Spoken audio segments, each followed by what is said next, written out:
দেড় ইঞ্চি মেরে রাখবার কইছি। 1.5 ইঞ্চি গ্যাপ। 1.5 ইঞ্চি মানে বুটের উপর গেছে 1.5 ইঞ্চি। 1.5 ইঞ্চি যদি বুট রাখো 1.5 ইঞ্চি রে বাদ দিলে তাহলে কই কই কত শুরু লাগে মানে 12 তে 1.5 বাদ দিন 1.5 3 3 ইঞ্চি বাদ দিলে 7 ই তাই ঠিকই তো আছে। পরে 10 তে 3 বাদ দিলে কত তাই 1.5 3 বাদ দিলে 10 3 বলে 7 তাই 5 দিছে। এটাই তো সমস্যা।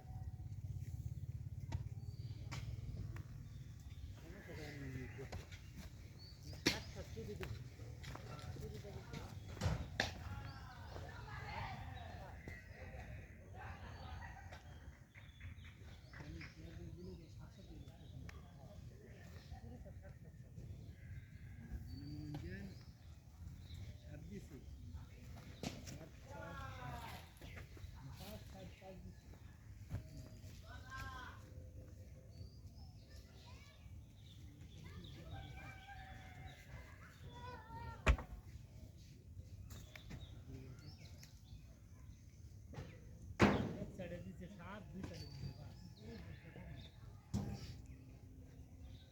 ওই সাইডে 5 দুই সাইডে